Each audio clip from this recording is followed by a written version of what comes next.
After days of speculation, the Seahawks finally have reports surfacing that they're going to be trying to interview former Titans coach Mike Vrabel. Is he the right fit to replace Pete Carroll? We're going to be breaking it all down on our Thursday edition of Locked On Seahawks. You are Locked On Seahawks, your daily Seattle Seahawks podcast. Part of the Locked On Podcast Network, your team every day.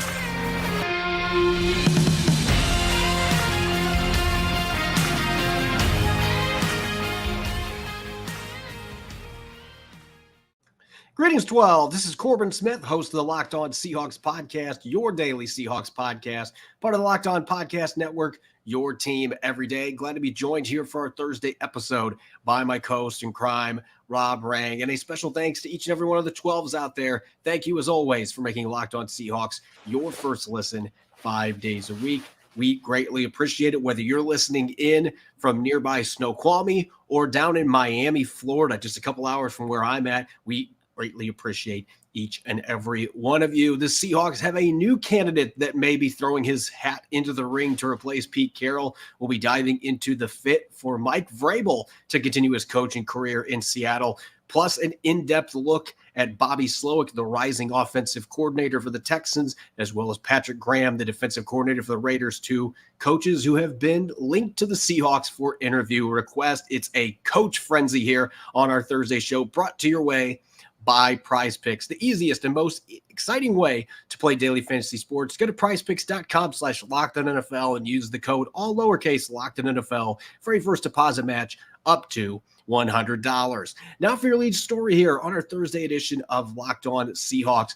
Over the past several days, the Seahawks have started their interview process with a number of candidates to replace Pete Carroll, and there's been a name that's kind of been sitting in the peripheral a little bit that had not been officially linked to the team until today, and that is former Titans coach Mike Vrabel. He was let go by Tennessee earlier this month after another disappointing season in Nashville. But Rob, we're talking about a coach that in his first 4 years with the Titans won at least 9 games every year, 3 playoff appearances, 1 berth into the AFC Championship game in 2019. The Titans were one of the staple teams in the AFC in his first 4 years. This is a very good football coach that commands respect, and his players, the Seahawks will tell you this from playing against the Titans late in the season, even when they were out of the playoff race and had a bunch of injured players, he gets his guys ready to play. They go to bat for him. And he's got a relationship with John Schneider as well. So it's not surprising that Adam Schefter of ESPN is linking these two parties together as a potential match to replace Pete Carroll. Yeah, I think there's an awful lot of similarities between Pete Carroll, the defensive-minded coach, of course, and Mike Vrabel. It's easy to look into the future and see Mike Vrabel as being a highly successful coach in the NFL again. 6 seasons with the Tennessee Titans. He finished up with a 54-45 overall record, as those of you who are watching on YouTube can see. He made the playoffs 3 of those 6 seasons, Corbin, and all of them, they made the playoffs. He had Ryan Tannehill at the quarterback position. Now, I'll let our own listeners and viewers, and thank you as always for all of your support. I'll let you decide for yourselves where you view the quarterback, the quarterback for the Tennessee Titans during that time, Ryan Tannehill, in terms of where you would personally rank him. And did he get much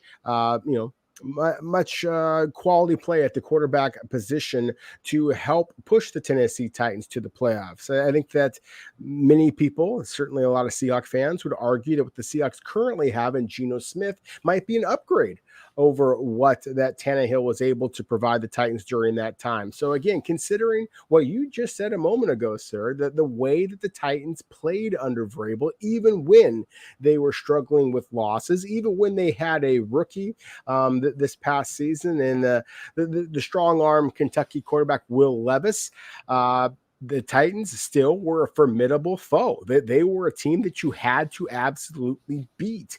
And that's the thing, is I think there's a lot of people out there who are just thinking, hey, this is easy. Hire Mike Vrabel. You're back in the playoffs this upcoming season. And so that to me opens up a whole different conversation. It's not just about Mike Vrabel. It really is a conversation about, should the Seahawks be focusing in on a head coaching candidate who already has experience as a head coach at the NFL level, or should they be going for a new caliber of a head coach, somebody who does not have that head coaching experience, like so many of the coordinators that we've been having this conversation about here for the last couple of days? If anything can be said, looking at the 9 candidates now that have been linked to the Seahawks for reported interviews, now including Mike Vrabel, the idea that they are casting a wide net, they are living up to that, because you've got several former head coaches like Vrabel, Dan Quinn, Raheem Morris that are on that short list. And then you've got several of these up-and-coming coordinators that have not been a head coach at any level, your Ben Johnsons and Bobby Slowiks of the world. So they are looking at offensive minds. They're looking at defensive minds. They're looking at grizzled veterans that have been head coaches in the NFL, and some of them have had great success. I mean, those first 4 years that Mike Vrabel had, you have to remember, Rob and our listeners, that the Titans had been terrible for close to a decade before Mike Vrabel came in. They were in chronic rebuild, and he turned that team into a contender in the AFC. They were 1 game away from the Super Bowl in 2019 as a wild card team that year. His teams always seemed to bring it. They were physical. The Seahawks still got to see that late this year when they barely hung on in Nashville.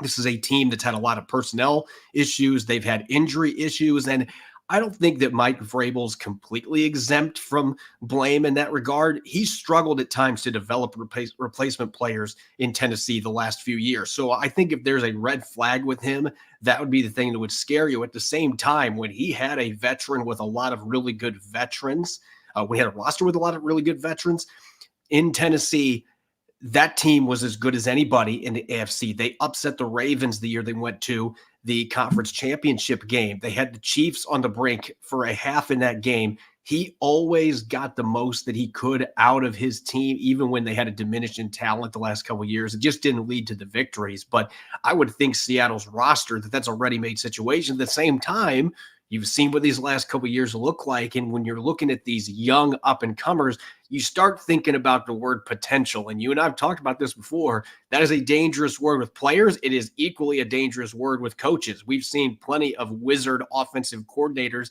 young bucks, come into the head coaching role, and they weren't ready for it. And then we've seen people like Sean McVay that end up winning Super Bowls and getting to multiple Super Bowls. So you don't know what you're going to get necessarily. But if you don't hire that coach, you don't get to see what that upside truly is in the Pacific Northwest. So I do think this is a very interesting dilemma that coaching staffs have to deal with, that front offices have to deal with when you're trying to find that replacement for a coach, especially a 14-year legend like Pete Carroll. You have to weigh and balance the pros and cons when you're looking at these varying degrees of experience and what these guys have done on their resume. And so it certainly creates an interesting dynamic for John Schneider hiring his first coach as Seahawks general manager. It does create an interesting, conversation, I think, for John Schneider, because as you just mentioned, I mean, this is the very first time, of course, that John Schneider is going to be hiring a head coach. And I think that the easy solution here would be to go with somebody who has that experience. And again, I'm a big fan of Mike Vrabel. I think that he has had a great deal of success, despite the fact that I don't think that he's very often had the most talented team in 54 of those victories. I think that he's had a tough team, a very physical team, a team that plays the kind of ball control that we Seahawks fans have come to expect throughout the 14 years that Pete Carroll was head coach. So if you just want to kind of go with that low-hanging fruit, so to speak, then I do think that Mike Vrabel is an easy fit here. And again, going back to Tennessee Titans, and I don't want to criticize their personnel department, the decisions that they're made. But the reality is that they just have not received a lot of bang for their buck, so to speak, with a lot of their top picks. They're superstars now, like a Derrick Henry, for example, or they're superstars 5 years ago. This is a franchise that decided to trade away their dynamic wide receiver, A.J. Brown, and who have struggled to replace him. Of course, one of the strengths of the Seahawks then and now is that the Seahawks front office under the leadership of John Schneider have done a terrific job of continually adding talent to this team. So again, if you like the way the Seahawks have played, including the Super Bowl trophy that they host at Lumen Field, then I think that Mike Vrabel would be an excellent addition to this team, because I think that he is going to do a lot of the same things that Pete Carroll did. He is going to coach with passion. He is going to prioritize culture. Again, the owner, Jody Allen, prioritized that, or at least according to John Schneider. I think that, again, speaking about John Schneider and his press conference, he kind of mentioned that there was some real competitive element to lining up these interviews with potential head coaching candidates. Maybe John Schneider's kind of slow playing this, rope-a-dope in this a little bit by going for all those offensive and defensive coordinators and just kind of leaving a guy like Mike Vrabel out there. He just completed his first interview, at least if the media reports are to be trusted, his first interview with the Los Angeles Chargers. So clearly he has some interest in coming out to the West Coast. That had been some speculation out there that maybe he wouldn't be willing to do that. Kudos to the Seahawks. I think that Mike Vrabel absolutely should be among the 3 or 4 candidates that the Seahawks are zeroing in on at this point. I think that he'd be a terrific fit. I'm intrigued by some of the other candidates, but I think from a Seattle perspective, I think that it'd be easy to get behind Mike Vrabel and expect a return to the playoffs a season from now if Vrabel is in fact the Seahawks coach moving forward. Once we know when he is scheduled to have an interview, obviously that's something we will relay here on the show. At this point, we don't know when that is going to happen, but there are multiple reports out there, and it was speculated earlier in the week that the Seahawks wanted to meet with Mike Vrabel. I expect that's going to be happening by the beginning of next week. They're going to keep him on the West Coast, see if they can have him as one of their front runners for this job, maybe potentially get the job at some point in the near future. And I'm sure we'll be talking more about him with our in-depth coaching profile, but we got 2 others to talk about today. And we're going to be starting on the offensive side of the ball with Bobby Slowik of the Houston Texans. And what an impressive first year he's had as the offensive coordinator in Houston. And oh, by the way, he's prepping for a divisional round game this upcoming weekend. So we've got plenty to talk about with one of those young guns that the Seahawks are going to be taking a look at to replace Pete Carroll. That'll be coming up next year on our Thursday edition of Locked On Seahawks. Now a word from our sponsor, BetterHelp. Life can be full of twists and turns and throw a few wrenches at you at unexpected times, so it's important to lead yourself through it all and put a focus on your mental health. BetterHelp Online Therapy will assess your needs. It can match you with your own licensed professional therapist in less than 48 hours. Therapy has worked wonders for me in the past dealing with family health issues, but don't just take my word for it. Having someone in your corner to guide you when you're struggling to navigate obstacles can be invaluable. This isn't a crisis line. It's not self-help. It's professional therapy done securely online and available to people worldwide. With therapy, it can take a few tries to find the right fit for you, and BetterHelp is a great way to invest in yourself. BetterHelp is a special offer for our listeners. Get 10% off your first month at BetterHelp.com/lockedon. That's 10% off your first month of online therapy at BetterHelp.com/lockedon. You're listening to the Thursday edition of Locked On Seahawks. I'm your host, Corbin Smith. Glad to be joined for today's show by my co-host in crime, Rob Rang, and a special thanks to each and every one of the 12s out there. Thank you for making Locked On Seahawks your first listen 5 days a week. We greatly appreciate it. The Seahawks conducting interviews now as we speak. They had at least one today that has been reported. We now know that Ben Johnson's going to be talking to them on Saturday, one of the coaches we have broken down on an earlier episode this week.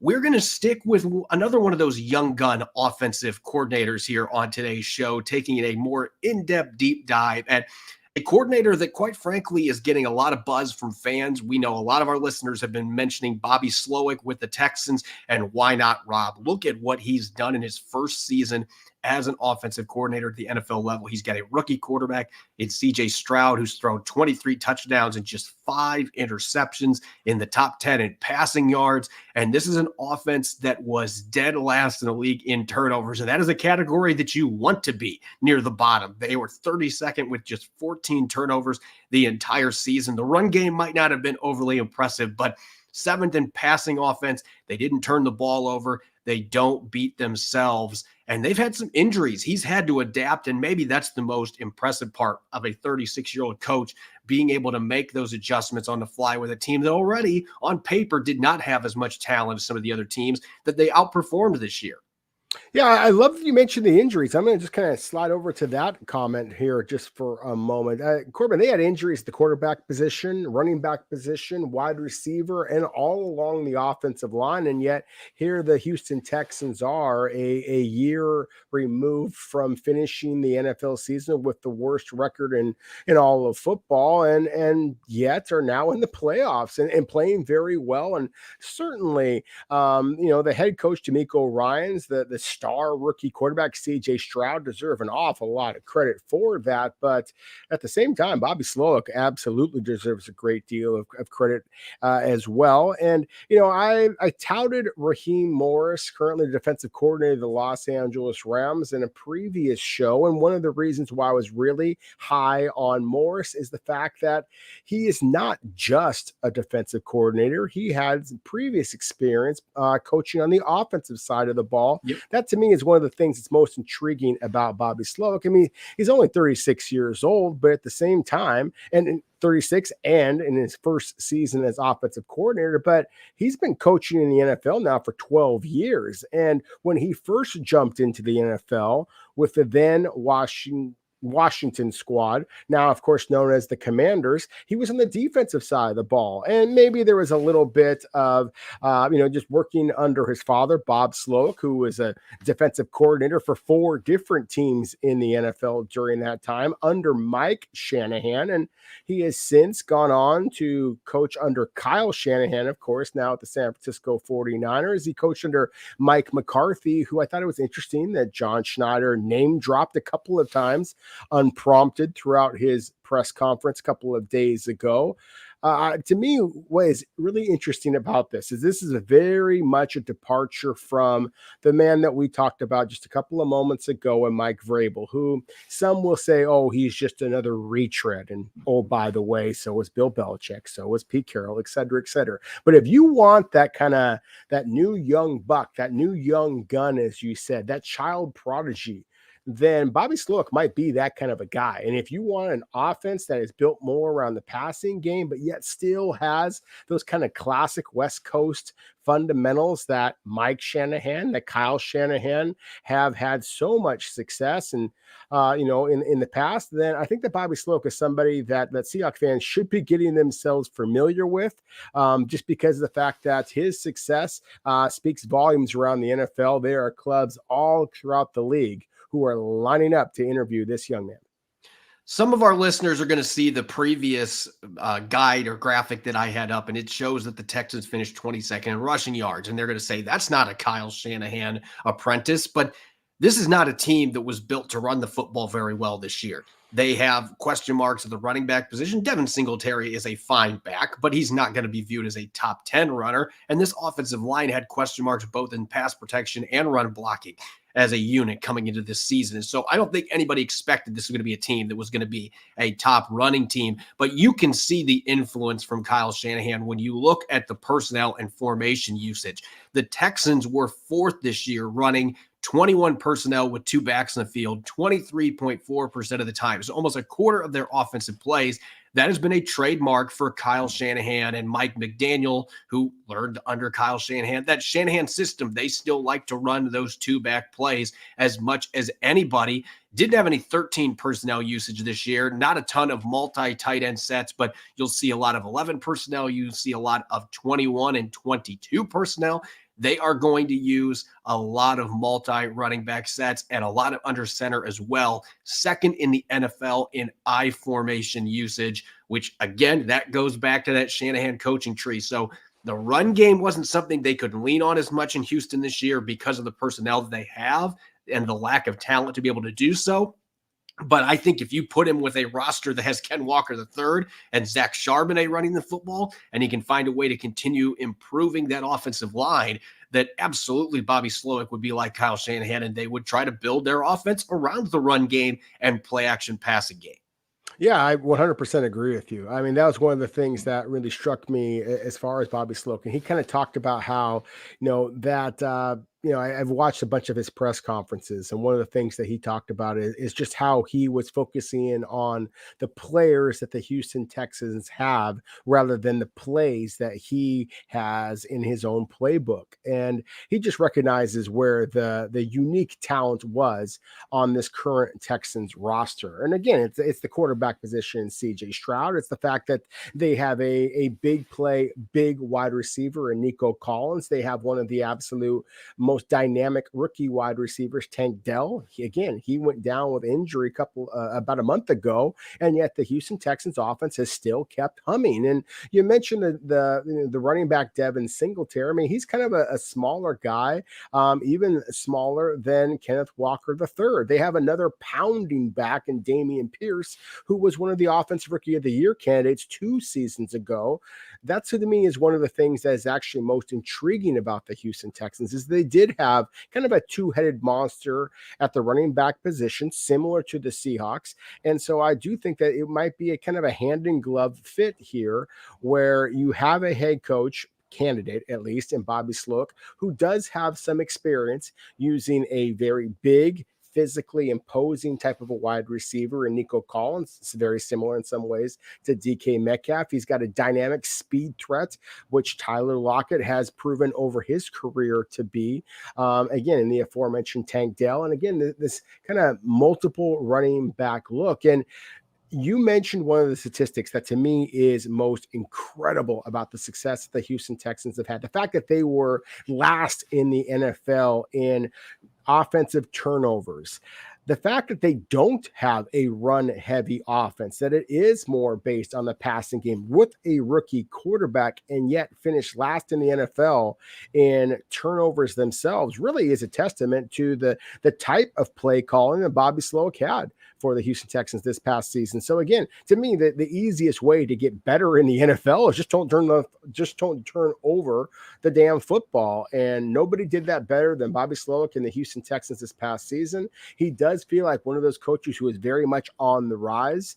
And so if the Seahawks are in fact going to be making a complete rebuild, then a head coach that has the upside that a Bobby Slowik has might make an awful lot of sense. And I think the other thing that's worth noting here, you mentioned the turnovers. A lot of people are going to say, yeah, that's just good fortune. And obviously that goes into it. And sometimes you look at it from a defensive standpoint. When you get a bunch of turnovers, good fortune falls your way. But it also is a sign of great coaching and a great disciplined unit. And I think you watch the Houston Texans, what they did to the Cleveland Browns last weekend. You are seeing a team all the way around on both sides of the ball on special teams. They are well coached and they play with great fundamentals. You want to have head coaches that are able to be teachers first and foremost. And even though he's only 36, he has been in the league for a long time. So Bobby Slowik, he may be beyond his years in that sense, which makes him an intriguing candidate for the Seahawks that they are expected to interview here in the near future. Coming up next, we're going to shift over to another one of Seattle's prospective candidates on the defensive side of the football, another coach who's been around the bell a few times with a number of teams, a Bill Belichick disciple. That'll be coming up next year on our Thursday edition of Locked On Seahawks. This episode is brought your way by LinkedIn Jobs. If you're hiring for a small business, you want to make sure you have as many top-tier candidates as possible to interview, and that's why you got to check out LinkedIn Jobs. LinkedIn Jobs has the tools to help find the right professionals for your team, and they make it fast and free. When I was a site manager, LinkedIn Jobs was my go-to to post writing positions to get top candidates, and the process was super easy and seamless. LinkedIn isn't just another job board. In fact, hiring is so easy that 86% of small businesses get a qualified candidate within 24 hours. LinkedIn knows that small businesses are wearing a number of hats and might not have the time or resources to hire. Thankfully, with LinkedIn, the process is intuitive, It's quick, it's easy. LinkedIn Jobs helps you find the qualified candidates you want to talk to faster. Post your job for free at linkedin.com/LockedOnNFL. That's linkedin.com/LockedOnNFL to post your job for free. Terms and conditions apply. This episode is also brought your way by Game Time. If you've ever been in the hunt for sports or concert tickets at the last minute, the process can be anxiety-provoking, but buying tickets to your favorite events shouldn't be stressful, and Game Time is the fast and easy way to buy tickets for all your favorite sports, music, comedy, and theater near you. They've got killer deals on last-minute tickets, and with their best price guarantee, you can stop stressing over the tickets and get hyped for the fun you're going to have. If you want to see the Kraken in downtown Seattle, I don't think that they can lose at this point. Using Game Time's awesome flash deals feature and a detailed stadium map, you can find awesome seats for under $125 right now, and it's super easy. Forget about planning months in advance. Game Time has deals on tickets right up to the day of the event, and with the Game Time guarantee, you'll always get the best price. If you've got tickets in the same section and row for less elsewhere, Game Time will credit you 110% of the difference. Snag the tickets without the stress with Game Time. Download the Game Time app, create an account, and use the code LOCKEDON for $20 off your first purchase. Again, create an account, redeem the code LOCKEDON for $20 off. Download Game Time today. Last-minute tickets, lowest price, guaranteed. You're listening to the Thursday edition of Locked On Seahawks. It's your host, Corbin Smith. Glad to be joined, as always, by my trusty co-host in crime, Rob Rang. A special thanks to each and every one of the 12s out there. Thank you for making Locked On Seahawks your first listen 5 days a week. We greatly appreciate it as we continue to dive into all the reported interview candidates to replace Pete Carroll in Seattle. It is time to go back to the defensive side of the football, and maybe this is the most intriguing part of all this. They've made it easy for us here on the podcast, John Schneider and company, because we've got 4 offensive coaches and now 5 defensive coaches. You're thinking another interview request may come in for an offensive coach. It truly is right split down the middle, and we get a chance to talk about one of the hotter names in this head coaching cycle coming from the Raiders, defensive coordinator Patrick Graham. And this guy's been around the block for a while. He spent 7 years in New England as an assistant coach under Bill Belichick. He coached linebackers and defensive line, 2 areas of strength during the dynasty years for the New England Patriots. Had a couple really good years as defensive coordinator with the Giants and Raiders. There's been some bumpy seasons thrown in there as well, but this is a guy that has a little different makeup than you expect to see from a Belichick disciple, and players seem to flock to him. Look no further than what happened this year after Josh McDaniels got fired midseason. This defense rallied around Patrick Graham, and 6 of their last 9 games, they gave up fewer than 20 points. That is how you put your name back on the map for a head coaching job, Rob. Yeah, exactly. And think about who plays in the AFC West division. I mean, we talked before. We thought that was going to be an absolute arms race in the AFC West. I mean, the Las Vegas Raiders are, of course, playing the Denver Broncos, Kansas City Chiefs, and the Los Angeles Chargers.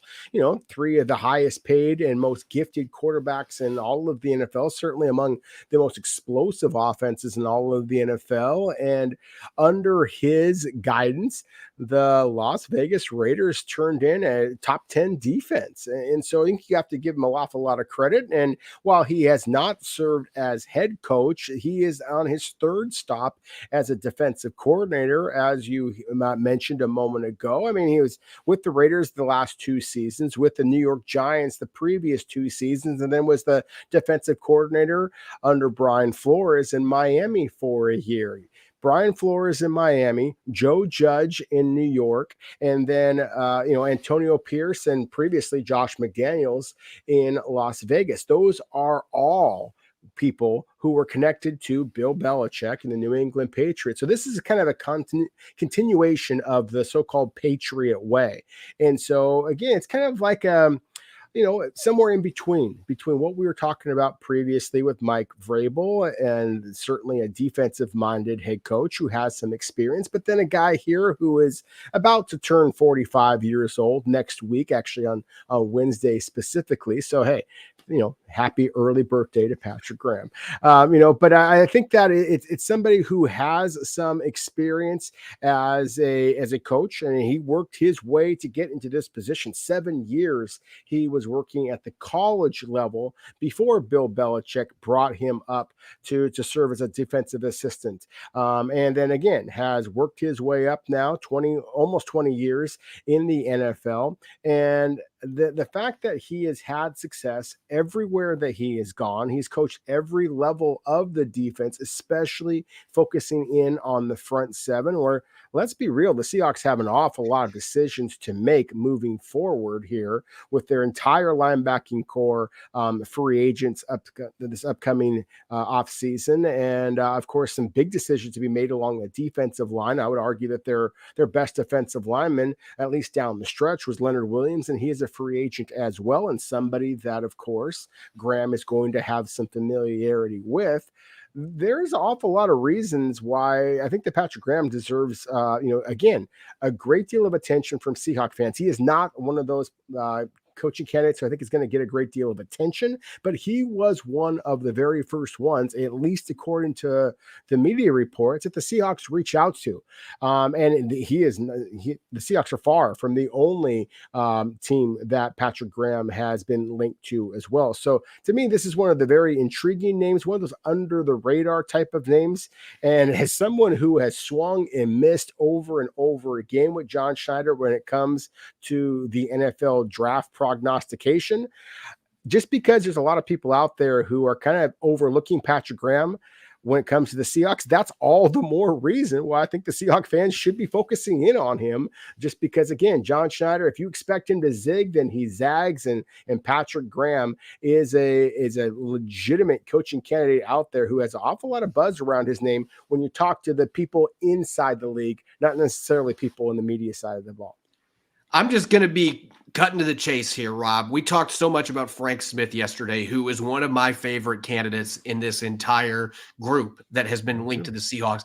Patrick Graham is the defensive version of Frank Smith for me. He is the guy that, doesn't have a flashy name. I mean, Patrick Graham isn't it's not a sexy name. No offense to him, but it's not. I mean, this is not a guy that teams are going to be lining up with multiple interviews trying to rush to hire him. But at the same time, looking at some of the stuff that I have seen, some of the reports from players, this is a guy, as I said, when Josh McDaniels is gone, the defense rallied around him and Antonio Pierce. And what he was able to do in those last 9 games, that was as masterful of a coaching job as you were going to find in the NFL this year. That was a defense that was struggling early on in the season, and there were other reasons behind the scenes. But once you got rid of the head coach and then Antonio Pierce, the defensive guy himself, comes in, give him some credit, but Patrick Graham had these guys playing ball. They were 13th in the league in sacks, and what's exciting about that, this is not a coach that sent the blitz. They were 29th in the NFL this year in blitz rate. They were 28th in blitz rate versus the pass. They rarely ran stunts, and they didn't sim pressure very much. They were kind of a straightforward defense, and they were able to get the job done. And that defensive line background, as well as linebacker, this is a guy that's coached every level of the defense, as you mentioned. That is the kind of guy that I think makes a ton of sense. We talked about with Frank Smith being O-line, run game. He's been a passing game coordinator before. He's coached tight ends. All those different areas of expertise, that is what makes a great head coach, in my opinion. That's part of the equation, and Patrick Graham offers that because he's coached so many different positions. He's coached all over the defense. He has been an associate head coach before with the Giants, and that team had some good players on defense, but they also had some big holes, and they finished 9th in scoring defense in 2020. He's had a few years where his defenses have been on the other side, but I think talent has been a big part of that. When he has had quality players to work with, he has had really good defenses. And so, again, this guy, to me, he is the Frank Smith of the defensive coaches here, in the sense that the guy is underappreciated, maybe a Rodney Dangerfield type guy in the defensive coaching circles, but he just brings something different. You're going to get more man coverage. You're going to get some cover zero. You're going to get far fewer blitzes, very straight up, but they're going to do disguising before the snap. I just think there's a lot of intriguing things about Patrick Graham as a candidate. And so he is one of my top candidates, maybe my top 4 of the 9 coaches that have been linked to the Seahawks so far. Oh, I 100% agree with you. If he pulls off the triple Lindy, then yes, I think that he suddenly should become, maybe jump up to the top of the Seahawks coaching circle. But I agree. I think the Rodney Dangerfield, analogy here, I think holds true because again, if you were to ask the average Seahawk fan, who would you rather have, a Jim Harbaugh, a Mike Vrabel, a Dan Quinn, or a Patrick Graham, I think that Patrick Graham would get very few of those votes. But again, kind of reading between the tea leaves and talking to some people out there on the league side rather than the media side, Patrick Graham definitely has some buzz to him.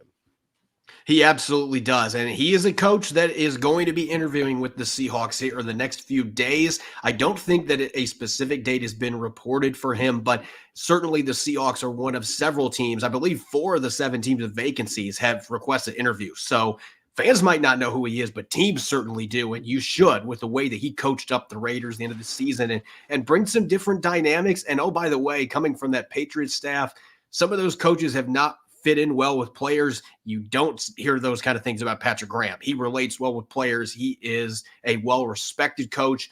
You don't have to look any further than what the Raiders did playing as hard as they did for him and Antonio Pierce in the second half last season. So he's got a lot of things that he checks off, and I certainly think that he will get a close look from John Schneider. He could be another one of those coordinators that comes in and ends up wowing in interviews that maybe comes out of nowhere to get this job. We shall see. As always, you can follow me on X and Threads at Corbin Smith NFL. You can follow Rob at Rob Rang. Subscribe and follow Locked On Seahawks on YouTube and wherever you get your podcast to make sure you don't miss a single episode. Coming up tomorrow, Blue Friday, we've got more coaching news on the way and going to be diving into some report cards for the first time here, looking at the quarterback position. You won't want to miss it. Enjoy the rest of your Thursday night.